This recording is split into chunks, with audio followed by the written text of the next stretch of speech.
अस्मद्गुरुभ्यो नमः। अस्मद् परम गुरुभ्यो नमः। अस्मद् सर्वगुरुभ्यो नमः। श्री राधा कृष्णाभ्यां नमः। श्रीमते रामानुजाय नमः। ओम गंगणपतये नमो नमः। गंगणपतये नमो नमः। विघ्नेश्वराय वरदाय सुरप्रियाय लंबोदराय सकलाय जगतहिताय नागाननाय स्तुति यज्ञ विभूषिताय गौरी सुताय गणनाथ नमो नमस्ते। नमः परमहंस स्वादित चरण कमल चिन्मकरंदाय भक्त जनमानस निवासाय श्री रामचंद्राय बंसी विभूषित धरा नवनीर दावा पीतांबरा दरुण बिंब फला दुरस्ताव पूर्णेन्दु सुंदर मुखादर बिंद नेता कृष्णात् परम किमपि तत्महं न जाने। शरीरं स्वरूपं ततो वैकलत्रं यच्चारुचित्तं धनं मेरुतुल्यं मनश्चैन लग्नै श्री गुरुरंघि पद्मे तत्किं तत्किं तत्किं तत् किम्। नारायणं नमस्कृत्यं नरं चैव नरोत्तमं देवी सरस्वती व्यासं ततो जयमुदीरयेत्। कृष्णं त्वदीयाय पदपङ्कज पंचरान्ते अद्यैव ते विशतु मानस राजहंसै। प्राण प्रयाण समय कफवात पित्तै कंठावरोधेन विधो स्मरणं कुतस्ते। बर्हापीडं नटवर बपु कर्णियो कर्णिकारं बिभ्रद वासव कनक कपि संवैजयंती च मालाम्। रंधान वेणुधर सुधियो पूरयन् गोप वृंदई वृंदारण्य सपद रमणम प्रवीदम गीत कीर्ति। रामाय रामभद्राय रामचंद्राय वेदसे रघुनाथाय नाथाय सीताये पतिये नमः।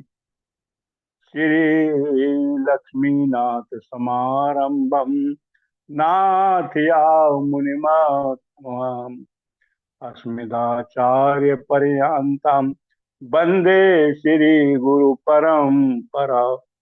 अंजनानंदनम वीरम जानकी शोकनाशनम कपीशमक्षहंतारम वंदे लंका भयंकरम। हयग्रीव हयग्रीव हयग्रीवेति यो वदे तस्य निरसरते वाणी जहनु कन्या प्रभावते। राधा साध्यम साधनम यस्य राधा मंत्रो राधा मंत्रदात्री च राधा सर्व बाधा जीवनम यस्य राधा राधा राधा वाचिकं तत्शेषाम्। मुखं करोति वाचालं पंगुं लंघयते गिरिं यत्कृपालतोऽहं वन्दे परमानंद माधव। भक्त भक्ति भगवंत गुरु चतुर्नाम बपिए इनके पद बंदन किए न सत बेघ्न हने। माँ शारदे कहाँ तू बीणा बजा रही है छम छम छमाती आजा वाणी बुला रही है। अनंत कोटि ब्रह्मांड नायक अचिंत्य कल्याण गुणगण निधान सर्वेश्वर सर्वाधिपति अकारण करुणा वरुणालय अकारण करुणा कारक सकल जन कल्य सापहारक परात पर पार ब्रह्म अनंत कोटि कंदर्प दर्प पट्टियान निर्गुण निराकार सगुण साकार जगदैक बंधु करुणेक सिंधु सच्चिदानंद घन परमात्मा श्री राधा गोविंद सरकार। उनका ये बांग में शब्द में विग्रह श्रीमद् भागवत महापुराण को कोटि से नमन, वंदन और अभिनंदन। परम आराध्य राधा रमन, बाधाहरण नंद नंदन, यशोदा नंदन, श्याम सुंदर, वासुदेव देवकी परमानंदम और उनके आह्लादनी शक्ति प्राण प्रिया ब्रज भानु नंदिनी बरसाने वाली श्री किशोरी जी राधा रानी जी के युगल चरणार बिंदों में हरिहर दास का बारंबार प्रणाम। समुपस्थित भागवत भक्त, कथा अनुरागी, प्रेमी सज्जनों, भक्तिमयी मात्र शक्ति भगनी बांधो और समस्त भूतादिक गणों, सिया राम मैं सब जग जानी, करहूं प्रणाम जोर जोग पानी। सिया राम मैं सब जग जानी, करहूं प्रणाम जोर जोग पानी। गत प्रसंग में हम व्रतासुर के विषय में जो है हम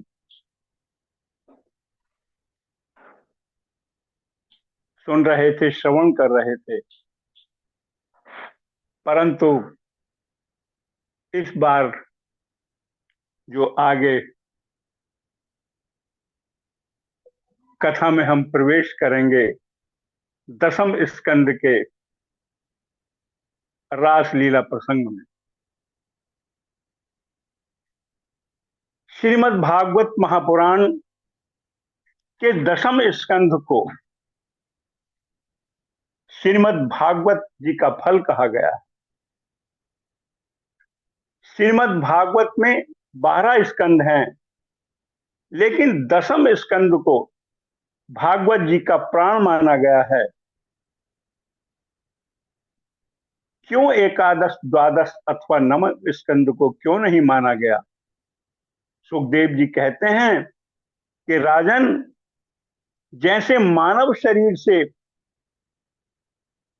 प्राण तत्व अलग कर दें अथवा आत्मा को निकाल दें तो हमारा शरीर निर्जीव, अचेतन और प्राणहीन हो जाता है, जड़ हो जाता है।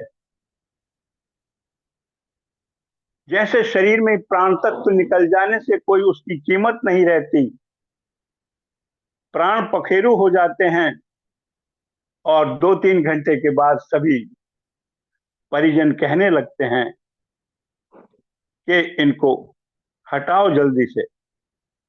जिस तरह से शरीर में प्राण तत्व विशेष है, महत्वपूर्ण है, प्रमुख है, उसी प्रकार श्रीमद् भागवत में दसम स्कंद महत्वपूर्ण है। दसम स्कंद भागवत के 12 स्कंदों में से परम पुनीत है, पतित पावन है, प्राण है, क्योंकि इसमें आनंद कंद पार ब्रह्म परमेश्वर सच्चिदानंद घन परमात्मा अखिल विश्व ब्रह्मांड नायक श्री कृष्ण जी के अवतरण की कथा है। उनकी बाल लीलाओं का इसके अंदर वर्णन होता है और श्री वेद व्यास जी कहते हैं कि दसम स्कंद में ऐसी अद्भुत सुंदर अनेकों अनेक आनंदमयी लीलाओं के प्रसंग है, जैसे कृष्ण का बाल स्वरूप, वीर रस युक्त मनमोहक कर देने वाली लीलाएं, रासलीला, माखन चोरी, पूतना वध, मिट्टी खाना, दामोदर लीला और अघासुर, काली देह मर्दन आदि की अनेक लीलाओं का वर्णन है, जिसे देखने के लिए देवलोक के देवता भी तरसते रहते हैं। भूत भावन भगवान भोलेनाथ ब्रह्म की इन लीलाओं को देखने के लिए स्वयं जो है वो ज्योतिषी रूप में बदलकर वहां पहुंच जाते हैं और उनके दर्शन के लिए लालायित रहते हैं। इस दसम स्कंद में ऐसी ऐसी लीलाएं हैं कि हमें रोमांचित करती हैं, आनंदित करती हैं और साक्षात प्रभु के दिव्य दर्शन का मार्ग प्रशस्त करती हैं। इसलिए दसम स्कंद को श्रीमद् भागवत महापुराण का प्राण कहते हैं। एक समय की बात है, शरीर के सारे अंग आपस में झगड़ने लगे और झगड़ा क्या था कि हम में से कौन महत्वपूर्ण है। तब क्या होता है, एक दिन शरीर के अंगों ने बैठक बुलाई, सब अपने अपने काम की करने लगे बड़ाई। आंख बोली, हम सुलाती हैं और जगाती हैं, दुनिया भर की अच्छी बुरी चीजें दिखाती हैं। नाक बोली, मैं सुगंध दुर्गंध का भेद बताती हूँ, सांस लेकर तुमको सबको जिलाती हूँ। कान बोले, हम प्रकृति का संगीत सुनाते हैं और पीछे से खतरे की आहट सुनकर तुम्हें बचाते हैं। जीव बोली, मैं तुम्हारा परिचय दुनिया से कराती हूँ और हम खट्टे मीठे तीख और आपको हम खट्टे मीठे तीखे का स्वाद चखाती हूँ। हाथ बोले, हम मेहनत मजदूरी करते हैं, जैसे जैसे इस पेट को भरते हैं। पैर बोले, हम जगह जगह की सबको सैर कराते हैं और तुम सबका हल्का भारी बोझ उठाते हैं। पर ये आत्म तत्व, जो प्राण तत्व है, ये ऐसा निकम्मा है, खाऊं खाऊं चिल्लाकर और हरदम भूखा जो है मरता रहता है। पर अब इनकी हम एक न चलने देंगे और खाली बैठा इसे न हम पलने देंगे। ये प्राण तत्व को कह रहे हैं, शरीर के सभी अंग जो हैं। तब जो है प्राण तत्व बोलता है, भाइयों मेरी तो केवल अर्जी है, फिर आप जैसा चाहो आगे आपकी मर्जी है। 3 दिन जब प्राण तत्व उन्होंने कहा कि मैं छुट्टी के लिए जा रहा हूं और धीरे धीरे जो है मैं भी जो है आराम करूंगा, तो फिर क्या बोलती है, आंख बोली, न नींद आती है न दिखाई देता है, और कान बोले, क्या कहा तुमने, हमको न सुनाई देता है। जब प्राण तत्व ने अपनी प्राण तत्व को कम करना शुरू कर दिया, तो आंख जो है बोलने लगी कि हमको कुछ न दिखाई देता है, और कान बोलते हैं कि हमको कुछ न सुनाई देता है। आत्मा ने तभी, नाक बोलती है कि मैं खुशबू सूंघना चाहती हूँ, और जीभ बोली, कुछ भी मिले मैं मुंह में ठूंसना चाहती हूँ। और हाथ कांपने लगे, पैर लड़खड़ाने लगे, बेहोशी छाने लगी, चक्कर आने लगे, और सब अंग मिलकर तभी प्राण तत्व को मनाने लगे। क्योंकि कुछ भी प्राण तत्व को उन्होंने कहा कि कुछ भी आप चाहो हम आपको खिलाते हैं, और सब धंधे करने पड़ते हैं प्राण तत्व के लिए। इसी प्रकार बंधुओं, ये शरीर का जो जो श्रीमद् भागवत का प्राण तत्व है, वो हमारा दसम स्कंध है। और कहते ये हैं कि अगर पूरी श्रीमद् भागवत पूरे स्कंधों का भी हम पाठ कर लें और केवल हम दसम स्कंध का ही पारायण करें, तो वो सारा जो है हमको उसका जो है लाभ मिल जाता है केवल दसम स्कंद से।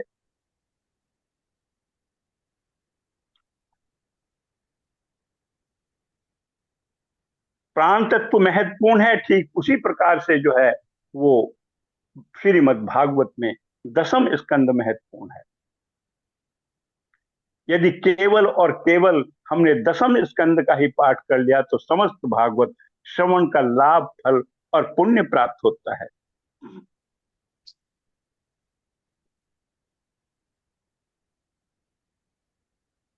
दसम स्कंद भागवत का सार है। वेद व्यास जी कहते हैं कि राजन,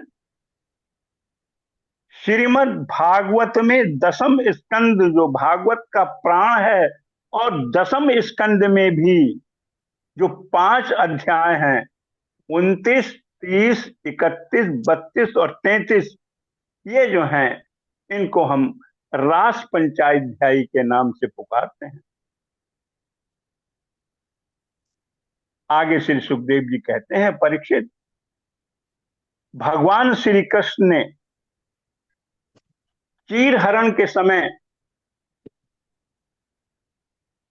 गोपियों से रात्रि महारास करने के लिए कहा था, और आज वही रात्रि है। श्रीमद् भागवत महापुराण का 10वां स्कंद भगवान का हृदय है, और रास पंचाध्यायी ये श्रीमद् भागवत के पंच प्राण हैं। भागवत जी के 10वें स्कंद के पूर्वार्ध में 29, 30, 31, 32, 33 में जो महारास रास लीला का दिव्य दर्शन है। और रास किसे कहते हैं? रसा नाम समूह इति रास है।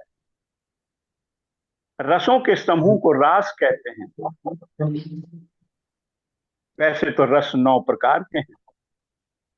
रास पंचाध्यायी में गोपियों ने सभी रसों का समय समय पर अपनी अपनी क्रीड़ा से, अपने अपने आभाव से, अपनी वाणी से प्रदर्शन किया है। और जब ये सभी एकत्र हुए, प्रभु से मिले, तब समस्त रसों का समय रास हुआ। और जीवन में सभी रसों का बराबर पान भी करना चाहिए। बंधुओं, 3 प्रकार के रास हैं: कायिक रास, वाचिक और मानसिक रास। ये तीनों रास परमात्मा को समर्पित हैं।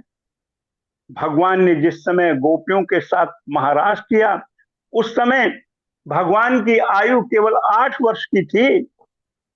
और रसनाम परमात्मा कहे, कृष्ण रसो वैसे। श्री कृष्ण ही रस रूप हैं। जिन गोपियों ने भगवान के साथ रास किया, वह गोपी कौन थी? गोपी किसे कहते हैं? गोपी इंद्रियाय कृष्ण रसम पीवती इति गोपी। जो प्रत्येक इंद्रिय से कृष्ण रस का पान करे, उसका नाम गोपी है। गोपी कोई स्त्री या पुरुष नहीं। गोपी का अर्थ है परमात्मा को प्राप्त करने की तीव्र इच्छा। और गोपियों में भी 2 श्रेणियां हैं।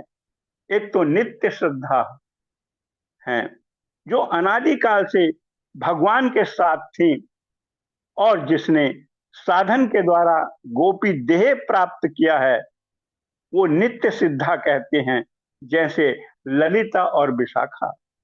और एक साधन सिद्धा हैं, जो अपनी महान साधना के फलस्वरूप भगवान की सेवा के लिए गोपी रूप में अवतीर्ण हुई, जिनमें पूर्व जन्म की दैत्य कन्याएं हैं, कुछ श्रुतियां हैं, कुछ तपस्वी ऋषि और कुछ अन्य भक्तजन हैं। साधन सिद्धा गोपियों के भी कई प्रकार हैं। श्रुति रूपा हैं, मुनि रूपा हैं, दैत्य कन्याएं हैं, मत्स्य कन्या है।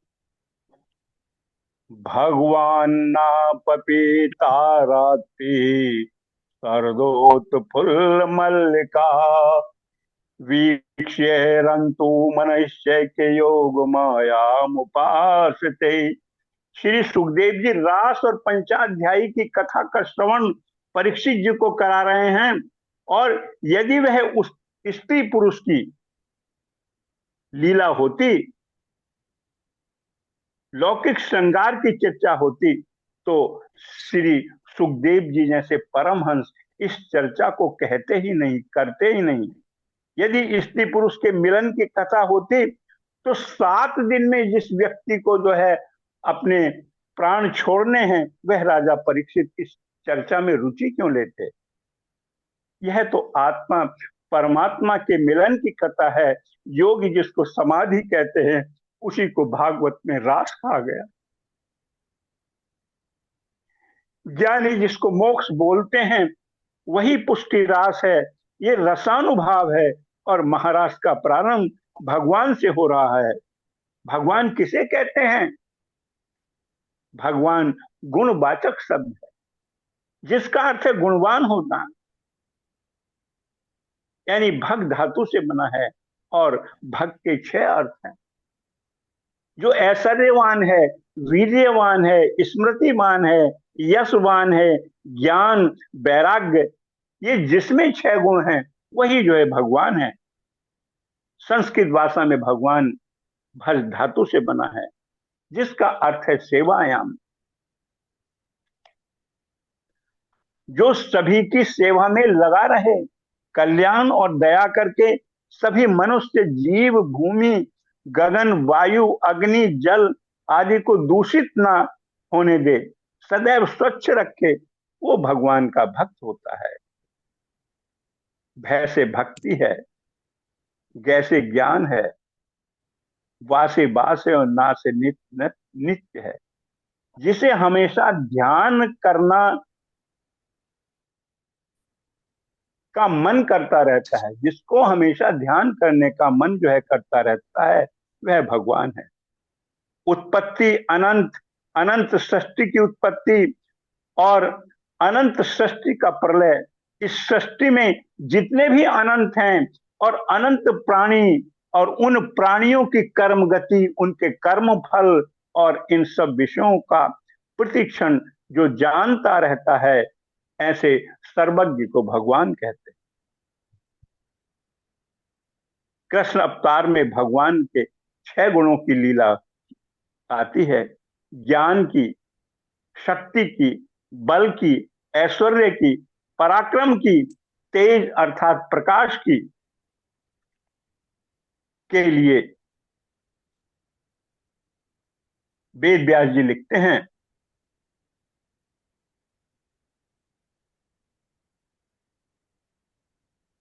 जिस समय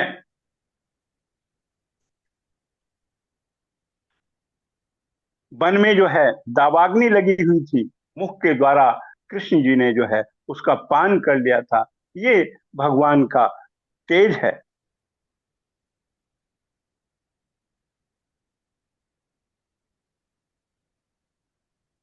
तभी जो है वो भक्त जो है गुनगुनाने लगता है, भजो रे मैया राम गोविंद हरि, राम गोविंद हरि, भजो रे भैया राम गोविंद हरि। जप तप साधन नहीं कुछ लागत, खर्चत नहीं गठरी, संतत संपत सुख के कारण, जैसे भूल परी। कहत कबीर राम नहीं जो मुख, तामुख धूल भरी, भजो रे भैया राम गोविंद हरि। वेद व्यास जी लिखते हैं, कहते हैं, भगवान अपिताराती सरदोत फुल्ल मल्लिका, भगवान शब्द से रास लीला का प्रारंभ हुआ। ताराती वे रातें आई जिसके लिए भगवान ने गोपियों को वचन दिया था।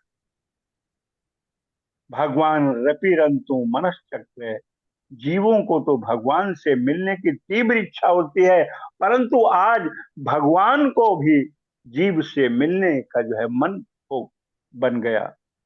सरदोत फुल्ल मल्लिका, शरद पूर्णिमा की पावन बेला में बेला, चमेली, चंपा, रात रानी, मोंगरा, गुलाब आदि के सुंदर पुष्प यमुना तट पर खिले हुए हैं और सारा ब्रजमंडल सुगंधित हो रहा है। यमुना जी की तरल तरंगे आकर यमुना तट के यमुना पुलिन को स्पर्श कर रही हैं और उस रात्रि चंद्रदेव का मंडल भी अखंड है। उस दिन चंद्रदेव ने पूर्व दिशा में अपनी लालिमा बिखेर रखी है। ऐसी सुंदर दिव्य भव्य रात्रि में भगवान ने क्या किया? इतु इति वेणुरवम राजन सर्वभूत मनोहरम, श्रुत्वा विजस्त्रिय सर्वा वर्णयंतो भिरे। जब भगवान ने बांसुरी बजाई, सर्वभूत सभी अंडज श्वेतज उद्भिज स्त्री पुरुष संपूर्ण चराचर के मन का हरण कर लिया, मन मोह लिया। यही तो भगवान कृष्ण का वेणु गीत है।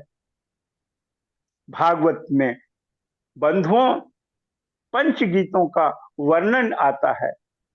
वेणु गीत है, गोपी गीत है, प्रणय गीत है, युगल गीत है और भ्रमर गीत। राधे भ्रमर गीत राधे ठाकुर। युधर जी की व्यज यात्रा होती है भ्रमर गीत के साथ। आगे कहते हैं, जरा ध्यान से सुनो, यह विषय अत्यंत गूढ़ है, मेरे जैसे मंद बुद्धि का विषय नहीं, जिसे सुनकर परीक्षित जी भी भ्रमित हो गए। यह विषय जो है परम ज्ञानी मूर्धन्य विद्वान अवधूत श्री सुखदेव जी जैसे ब्रह्म ऋषि, प्रेममयी मीरा, भक्त प्रहलाद, भक्त ध्रुव और नारद जैसे तपस्वियों का यह विषय है। पहले जब बांसुरी बजी थी तो वह इति वेणु रवम राजन सर्वभूत मनोहरम सभी को सुनाई पड़ी और सभी प्राणियों के मन को चुरा लेने वाली ये बंसी की ध्वनि थी। किंतु शरद पूर्णिमा पर भगवान ने जब बांसुरी बजाई, वह बंसी की ध्वनि सभी को सुनाई नहीं पड़ी। जगौ कलम पाम दृशाम मनोहरम, आज की जो बंसी बजी उसकी ध्वनि केवल गोपियों को ही सुनाई पड़ी। भगवान वृंदावन में बांसुरी बजाते हैं और भगवान वृंदावन में बांसुरी बजाते हैं और कुरुक्षेत्र में शंख बजाते हैं। भगवान ने वेणु में जब प्राण फूके तो वेणुनाद सद वृत्तियों को आकर्षित करता है, और जब शंखनाद जो है उन्होंने फूका था तो दुष्प्रवृत्तियों को दूर भगाता है। दोनों नाद का प्रभाव जो है वो अलग अलग है। निशम्य गीतम तद अंग वर्धनम ब्रज स्त्रिय कृष्ण गीत मानसा आजज्ञ मुरन्यो ने फल विस्तुतोद्यमा चयत्र कांतो जब लोल कुंडला। भगवान ने जब वेणु का निनाद किया तो वेणु ने क्लीम काम बीज को प्रकट किया, और गोपियों ने जब बंसी का नाद सुना तो उनके मन में काम जागृत हो गया। लेकिन यह ध्वनि काम जगाने वाली थी। कौन सा काम? कृष्ण मिलन की लालसा रूपी कामना को जगाने वाली थी। और श्री सुखदेव जी कहते हैं, काम क्रोधम भयम स्नेहम ऐक्यम सौहृदमेव च नित्यम हरो विदधतो यान्ति तन्मयताम हिते तन्मयताम हिते। परमात्मा से संबंध बनाओ, भले ही वह संबंध चाहे जैसा हो, काम का, क्रोध का, भय का, स्नेह का, नातेदारी या सौहार्द का हो, चाहे जिस भाव से भगवान में नित्य निरंतर अपना प्रेम संबंध बनाए रखिए। वेणु की नाद सुनकर गोपियां अपने अपने घरों से निकलकर प्रियतम से मिलने के लिए दौड़ पड़ती हैं। और सुखदेव जी कहते हैं कि बंसी की ध्वनि सुनकर के गोपियों को ऐसा लगा, ऐसा प्रतीत हुआ मानो श्री कृष्ण उनका नाम लेकर के बुला रहे हैं और कहते हैं, अरे ओ गोपियों, तुम घर में क्या कर रही हो? मैं यमुना तट पर तुम्हारा इंतजार कर रहा हूं। गोपियां जिस कार्य को कर रही थी उस कार्य को छोड़कर कृष्ण से मिलने के लिए दौड़ पड़ती हैं। गोपिकाओं की दशा बहुत चित्र विचित्र और अस्त व्यस्त थी। कैसी थी? एक गोपी गाय दूह रही थी और गाय दूहते दूहते जैसे ही मुरली की धुन सुनी, दूध का बर्तन वहीं पटक दिया और दौड़ पड़ी कृष्ण से मिलने के लिए। एक गोपी अपने बच्चे को गोद में लेकर दूध पिला रही थी और जैसे ही मुरली की धुन सुनी, बच्चे को पालने में डाल दौड़ पड़ी कृष्ण मिलन के लिए। एक सखी अपनी आंखों में काजल लगा रही थी और जैसे ही मुरली की आवाज सुनी, बस एक आंख में काजल लगाया था और दूसरी में वो लगाने वाली थी, लेकिन वो काजल उसने मुंह पर अपना पोत लिया और दौड़ पड़ी अपने कान्हा से मिलने के लिए। दौड़ते दौड़ते दूसरी सखी जो कुछ सज धज के जा रही थी, वो उससे बोली कि तूने तो अपना मुंह काला कर लिया, कृष्ण मुंह उठाकर तुझे देखेंगे भी नहीं। वो कहती है, मेरा कृष्ण मुझे ही देखेगा। उसके दो कारण है उसने बताए। पहला कारण, मेरे कृष्ण मेरे माधव भाव का भूखा है। वो गोरी या ये मोटी है, ये पतली है, ये लंबी है, ये नाटी है, ये नहीं देखता, भक्त के भाव को देखता है। भाव का भूखा है मेरा कृष्ण। और दूसरा कारण वो बताती है, मेरा कृष्ण काला है, सांवरा है, और मैं भी काली हूं। और फिर क्या है मेरी, सांवरी सूरतिया, होठ लाल लाल, उस पे मलमल का कुर्ता। सांवरी सूरतिया, होठ लाल लाल, उस पे मलमल का कुर्ता। अपने रंग वाली को पहले देखेंगे। एक सखी ने जब बंसी की मधुर झंकार सुनी तो वो हार को पैरों में उसने पहन लिया और पाजेब को जोड़ करके उसने गले में पहन लिया।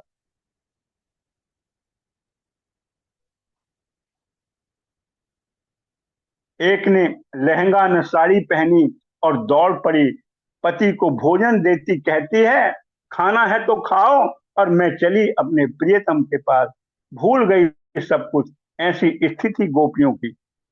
कैसी स्थिति थी, बांसुरी सुनी तो गई सुध बुध खोई के, चली गई गृह काज लोक लाज तज के, केश खुले बांधे नहीं, बसन संवारे नहीं, ध्यान कहाँ घर की वो जाति सज धज के। गऊ का दोहन छोड़ा, किसी ने भोजन छोड़ा, किसी ने शयन छोड़ा, आई सज धज के, कामनी के मन काम, भावना जगाई राम, छोड़ो भय हरि काम, बांसुरी बजाई के। वीर्यमाण पति भी, पितृ भी, भ्रातु बंध भी, गोदाम गोविंदाप हतात्मानो, नन्नरंत मोहिता। जब गोपियों के पिता, पति, भाई, बंधु बांधव मध्य रास्ते में बाहर अकेले दौड़ते हुए जब वो जा रही थी तो उन्हें रोका, परंतु गोपियां वेणु की नाद को सुनकर इतनी मोहित हो गई कि कहां रुकने वाली थी। लेकिन अगर किसी के पति ने पकड़ करके कमरे में बंद कर दिया और ताला लगा दिया तो वो गोपियां इतनी अनुरक्त थी, इतना अनुराग था कान्हा के प्रति, वो विरह की अग्नि में इतनी जली, इतनी जली, इतनी भाव विभोर हो गई कि उनके शरीर का जो आत्म तत्व रूपी सूक्ष्म शरीर निकलकर यमुना तट पहुंच गया और गोविंद के चरणार बिंद का जो है पान करने लगा।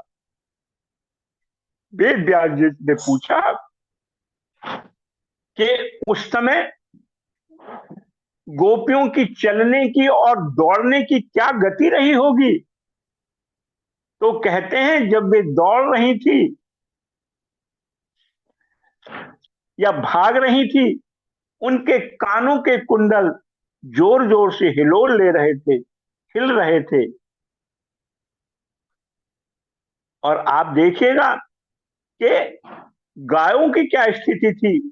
सामान्य रूप से गायों के कान नीचे की तरफ रहते हैं। जो गौ पालन करते हैं उन्हें अच्छी तरह से पता है, कान नीचे को रहते हैं और जब कृष्ण बंसी की मधुर तान छिड़ी तो सर उठाकर उनके कान खड़े हो गए और उसी तरफ वो देखने लगी। उसकी मधुर तान जिधर से आ रही थी, निस्तब्ध हो गई। बछड़े जो माँ का दूध पी रहे थे, दूध तो पी रहे हैं, पर एक तरफ से दूध जमीन पर गिर रहा है। हाँ बंधुओं, एक विशेष बात है। जब गायों में ममत्व, वात्सल्य, प्रेम उमड़ता है, तो दुग्ध मेरी गोमाताओं का दुग्ध स्वतः ही थनों से बहने लगता है। हाँ, एक बात और, यदि राह चलते ऐसा दृश्य देखें और समझें, तो आपके मन में जो भी लालसा है, जो भी इच्छा है, वो कामना है, तो ऐसा समझ लीजिए, अगर ऐसा दृश्य आप देखते हैं, 100% आपकी वे मुराद पूरी होगी। कोई कोई बछड़ा दूध पीता है, पर उस मधुर ध्वनि को सुनने को मुंह से ऊपर ताकता है तो दूध गटकना ही भूल जाता है, उस तान में खो जाता है। कैसा दिव्य, भव्य, अद्भुत नजारा होगा, उसकी कल्पना मात्र से ही शरीर पुलकित, आनंदित और रोमांचित हो जाता है। सभी गोपियां दौड़ी दौड़ी सी कृष्ण के पास आती हैं, तो गोपियों के देख करके गोविंद जो है मुस्कुराने लगते हैं और गोपियों से बोले, स्वागतम भो महाभागा, प्रियम किम करवाणि वा, ब्रजस्तनामयम कच्चिद व्रतागमन कारणम, ब्रूतागमन कारणम। स्वागतम भो महाभागा, प्रियम किम करवाणि वा, ब्रजस्नानमयं कच्चित् दूतागमन कारणम। स्वागतम सुस्वागतम सखियों, स्वागतम सुस्वागतम, स्वागतम सुस्वागतम, स्वागतम सुस्वागतम। मैं आपका स्वागत करता हूं। जब जीव परमात्मा के पास जाता है तो भगवान उसकी परीक्षा लेते हैं, और यदि जीव परीक्षा में उत्तीर्ण हो जाता है तो मेरे प्रभु अपने चरण सन्निधि प्रदान करते हैं। गोपियां जब मध्य रात्रि को भगवान की शरण में आई, तब ठाकुर जी ने प्रथम परीक्षा ली। ये गोपियों अपने अपने पतियों को छोड़कर यहाँ आ गईं। यह मेरे अनन्य भक्त हैं या अभी कच्ची ही हैं? तब ये प्रश्न जो है करते हैं। रजन्य शाम घोर रूपा, घोर सत्व निषेविता, प्रतियात ब्रजम ने है स्त्री भी सुमाद्यमा।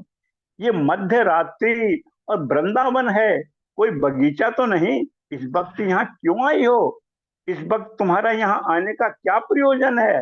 रात में आना तुम्हारा उचित नहीं था। जंगल में, वन में रात्रि के समय हिंसक पशु और अच्छे बुरे मानस घूमते रहते हैं। तुम्हें अपने पतियों को छोड़कर नहीं आना चाहिए। स्त्रियों का धर्म है अपने पति और अपने बंधुओं की निष्कपट भाव से सेवा करे। भर्तु सुषणम स्त्रीणाम परो धर्मो है माया, तद बंधुनाम च कल्याण्य प्रजानाम चानुपो शोषणम। गोपियां अपने पति की सेवा करना, सास ससुर की सेवा करना, संतान का पालन पोषण करना, यही स्त्रियों का धर्म है। और कहते हैं, दुशीलो दुर्भगो वृद्धो जड़ो रोग्य धनो अपीवा, पति स्त्रे भी हातव्यो लोके सुसुभिर्पात की। भगवान कहते हैं, गोपियों, पति चाहे बुरे हैं, अच्छे स्वभाव के हैं या बुरे स्वभाव के हैं, वृद्ध हैं, मूर्ख हैं, रोगी हैं, निर्धन हैं, उनका परित्याग नहीं करना चाहिए। जिन स्त्रियों को उत्तम लोक प्राप्त करने की अभिलाषा है, वे पातकी पति को छोड़कर भी पति का परित्याग न करे। भगवान गोपियों को पति धर्म के प्रभाव के बारे में दृष्टांत के माध्यम से समझाते हैं। एक आप सब गोपियां मेरी मुरली को सुनकर पतियों को छोड़कर चली आई मेरे पास। जाओ अपने पतियों के पास, लौट जाओ, लौट जाओ, अपने पतियों की सेवा करो, यही सर्वोच्च धर्म है। श्रीमद् भागवत में 10 श्लोकों में भगवान गोपियों से प्रश्न करते हैं, क्यों आई हो? लेकिन 11वें श्लोक में गोपियां जो हैं वो उत्तर देती हैं भगवान को। इसी गीत को प्रणय गीत है। आइए इन 2 श्लोकों को श्रवण करते हैं। मैवां विमोहति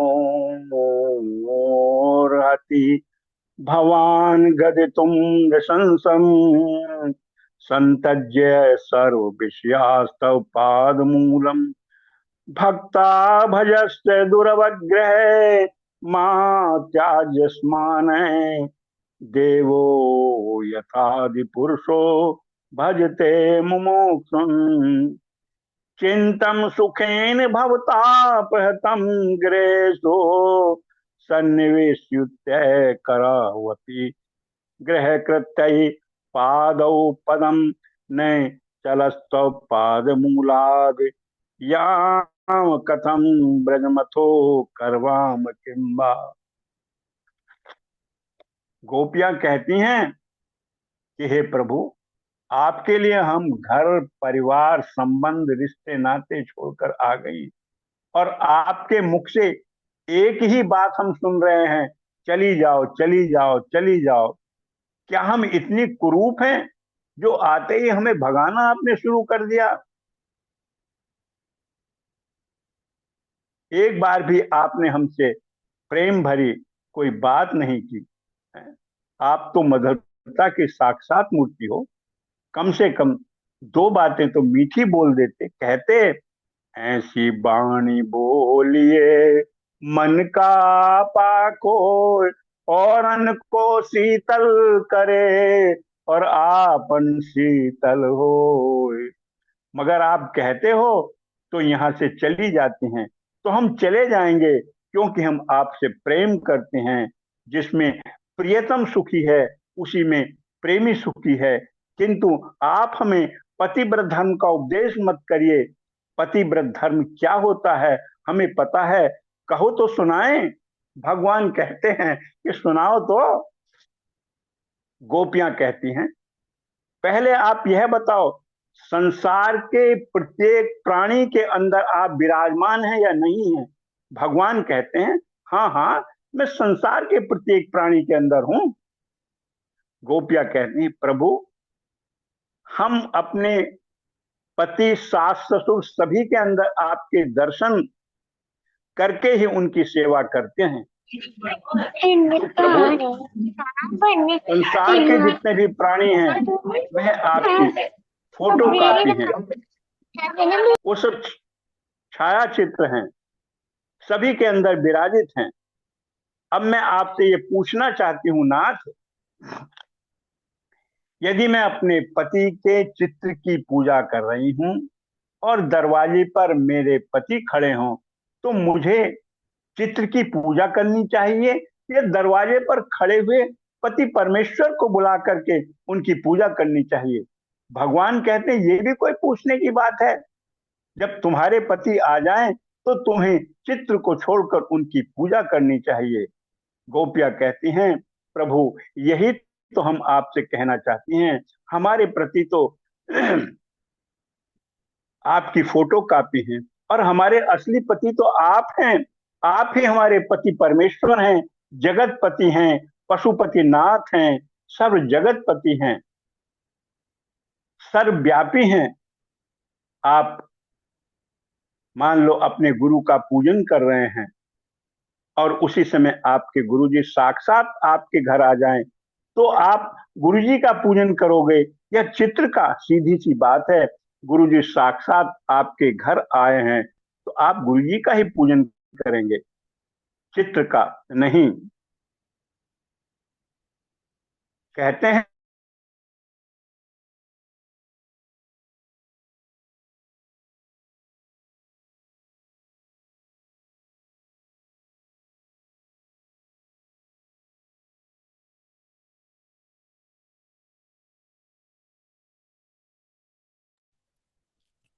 हाँ, राधे राधे डॉक्टर साहब, आवाज नहीं पहुंच रही है आपकी।